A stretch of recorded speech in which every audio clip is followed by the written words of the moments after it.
1 Februari 2024 sekitar pukul 15.57 WITA bertempat di perumahan Angin Mamiri Residence Blok B3 nomor 17 sampai dengan 18 di Kelurahan Karunrung, Kecamatan Rapocine, Kota Makassar.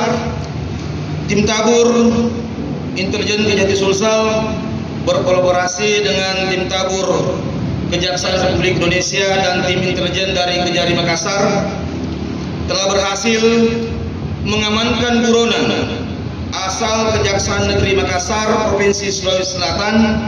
Buronan yang diamankan yaitu seorang lelaki yang bernama Andi Awaludin Buhri dalam perkara tindak pidana penipuan dengan menawarkan korbannya investasi bodong yaitu trading forex.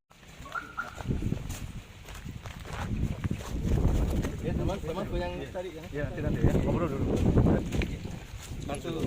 Dan Kajati juga berpesan kepada seluruh buronan yang telah ditetapkan dalam daftar pencarian orang untuk segera menyerahkan diri dan mempertanggungjawabkan perbuatannya, karena tidak ada tempat yang aman bagi para buronan.